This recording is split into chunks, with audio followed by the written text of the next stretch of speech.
कि एनटीए जब भी कमिटमेंट आपसे करता है तब उस पर खरा नहीं उतरता है। पेपर में ऑब्जेक्शंस को लेके कई खामियां रही, एग्जाम सेंटर्स पे कई खामियां रही, और इसके अलावा जो ओएमआर सीट्स और उनके रिकॉर्डेड रेस्पॉन्स जो थे उनको डिलीवर करने में खामियां रही। हेलो स्टूडेंट्स, नमस्कार। मैं एमएम बल्डोदी अभिव्यक्ति के माध्यम से आपसे मुखातिब हो रहा हूं। राष्ट्रीय परीक्षा एजेंसी, जी हां, एनटीए, नेशनल टेस्टिंग एजेंसी की बात आज कर लेते हैं। आपकी परीक्षाओं को करवाने का जिम्मा एनटीए पर है। नीट के विद्यार्थी हों, जेई के विद्यार्थी हों, या इसके अलावा सीएसआईआर नेट और यूजीसी नेट के विद्यार्थी हों, और इस समय देश में सबसे बड़ा और चर्चित एग्जाम नीट के अलावा सीयूईटी हो, जिसके यूजी और पीजी एग्जाम्स, सभी एग्जाम्स करवाने का जिम्मा एक तरीके से एनटीए पे डाल दिया गया है। जी हां, लगता है कि एनटीए ओवरबर्डन्ड है, बहुत सारा लोड एनटीए पे आ गया है, और इस बात की पुष्टि पिछले कुछ सालों में लगातार जो परीक्षाएं हुई उनमें खामियों से है। सबसे पहले मैं नीट परीक्षा की अगर बात करूं तो प्रतिवर्ष नीट की परीक्षा जो एनटीए आयोजित करवाता है 2019 से लगातार ये होता आ रहा है, उसमें हर बार पेपर में ऑब्जेक्शंस को लेके कई खामियां रही, एग्जाम सेंटर्स पे कई खामियां रही, और इसके अलावा जो ओएमआर सीट्स और उनके रिकॉर्डेड रेस्पॉन्स जो थे उनको डिलीवर करने में खामियां रही। और सबसे ज्यादा आपको इंटरेस्टिंग लगेगा, या फिर मैं कह दूं ये हास्यास्पद और मजाकिया है, कि एनटीए जब भी कमिटमेंट आपसे करता है तब उस पर खरा नहीं उतरता है। आपको कहा जाता है रिजल्ट आज डिक्लेयर हो जाएगा, रात भर बच्चे वेट करते हैं और सुबह तक रिजल्ट नहीं आता है। आपको कहा जाता है आज आंसर की अपलोड कर दी जाएगी और आंसर की अगले दिन तक नहीं आती है। आपको कहा जाता है रिकॉर्डेड रेस्पॉन्स आपको मिल जाएंगे और वो रेस्पॉन्स नहीं आते हैं। तो एनटीए क्यों नहीं कर पा रहा है समय पर काम, इसकी पड़ताल आज एक दैनिक समाचार पत्र की खबर से भी करेंगे, डेटा और तथ्य के साथ बात करेंगे। एनटीए पर देश भर के 60 से 70 लाख बच्चों का एग्जाम करवाने का जिम्मा प्रतिवर्ष है। करीब 40 से 45 एग्जाम एनटीए प्रतिवर्ष करवा रहा है, और एनटीए के द्वारा करवाए जाने वाले इन एग्जाम्स में कई सारी खामियां और जो धांधली है वो मैन पावर की कमी से है। जी हां, मैन पावर काफी कम है, काफी कम लोग वहां काम करते हैं, तुलनात्मक रूप से बहुत अधिक लोगों की वहां आवश्यकता है। तो आइए उस डेटा पे चलते हैं जो आपको ये स्पष्ट करेगा कि एनटीए के पास क्या कमी है।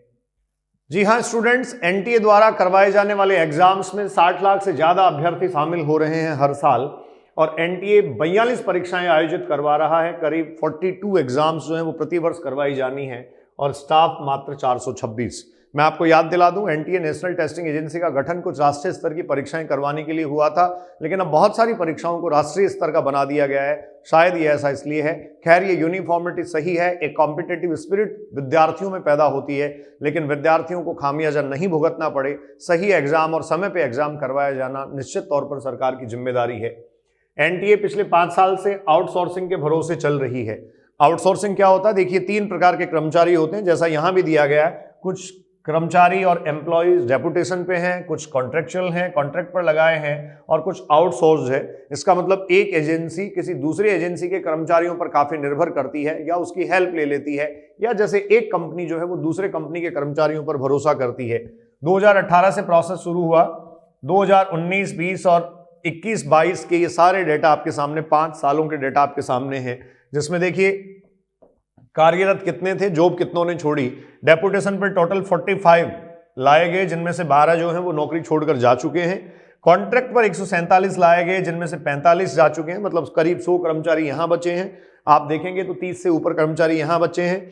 325 आउटसोर्स थे, जिसमें से 34 गए हैं। इसका मतलब अभी भी आउटसोर्स एम्प्लॉयज का नंबर जो है, उनकी संख्या एनटीए के पास सर्वाधिक है। एनटीए के पास किसी बात की कमी नहीं है, पैसे की कमी नहीं है, विल पावर की कमी है, या सरकार की जो रुचि है, जो दृढ़ इच्छा शक्ति है, उसकी बहुत ज्यादा कमी है।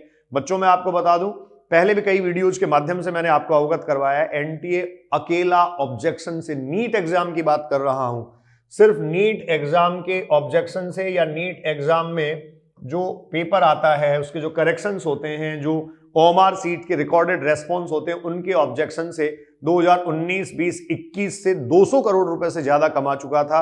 और एनटीए की फॉर्म से जो एग्जाम फॉर्म है, माफी चाहूंगा, उन एग्जाम फॉर्म, एप्लीकेशन फॉर्म से जो होने वाली कमाई थी, वो इन 3 सालों में 5 अरब 65 करोड़ रुपए थी। तो आप अंदाजा लगा सकते हैं कि पैसे की कोई कमी नहीं है, फिर भी इतने आउटसोर्स्ड कर्मचारी और एम्प्लॉयज क्यों रखे जा रहे हैं, कॉन्ट्रैक्ट पे क्यों रखे जा रहे हैं, प्रॉपर उनकी भर्तियां क्यों नहीं की जा रही। सफल परीक्षा के संचालन में आती है दिक्कत। सफल परीक्षा संचालन इसलिए नहीं हो पाता क्योंकि मैन पावर की कमी है। देखिए, कहा जा रहा है जेईई मेंस का एग्जाम का पहला सेशन चल रहा है, अभी कुछ आपको पता है पेपर्स हो चुके हैं। आने वाले टाइम में नीट, सीयूटी और इसके अलावा कई सारे एग्जाम्स होने हैं, जिसका जिम्मा नेशनल टेस्टिंग एजेंसी के पास है। करीब 42 प्रवेश परीक्षाएं करवाएगा, जिसमें 60 से 70 लाख स्टूडेंट्स जो हैं वो एनरोल होते हैं या रजिस्टर होते हैं।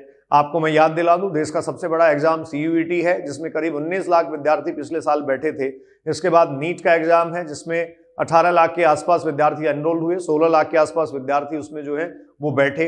इसके बाद जेईई मेंस के एग्जाम में आप देखिए 8 लाख के आसपास बैठते हैं। सीएसआईआर नेट का एग्जाम होता है, उसमें 2 से 2.5 लाख बैठते हैं।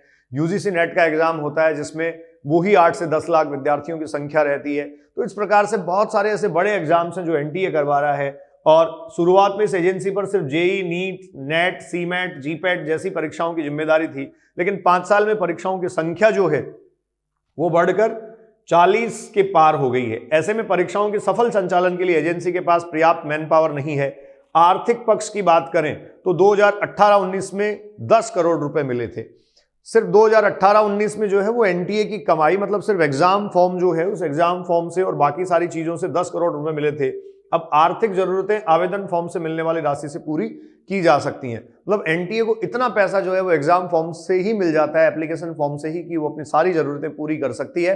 इस वीडियो का एक ही उद्देश्य, आप सब तक सही जानकारी पहुंचाना, ऑथेंटिक और अधिकृत जानकारी पहुंचाना, और साथ में हमारे देश में जिन सेवाओं पर ज्यादा ध्यान दिया जाना चाहिए, जिस शिक्षा के परिदृश्य को बहुत अच्छा किया जाना चाहिए, उस पर क्यों नहीं सरकार ध्यान दे रही है, ये आप और हम लोग ही डिसाइड करते हैं, आप और हम लोग ही तय करते हैं। तो समाज की दिशा और दशा बदलने के लिए निश्चित तौर पर हर बार आवाज उठाई जानी चाहिए। बोल कि लब आजाद हैं तेरे, बोल की जुबा तेरी अपनी है। और एनटीए के एग्जाम के ठीक बाद जो काउंसलिंग प्रोसेस होती है, जैसा हर बार मैं आपको कहता हूं, काउंसलिंग प्रोसेस में भी हमारा एक मोटिव है, ऑफलाइन काउंसलिंग प्रोसेस पूरी तरीके से बंद कर दी जाए, और इस बात को हमारे हर एक वीडियो से हम स्प्रेड करेंगे।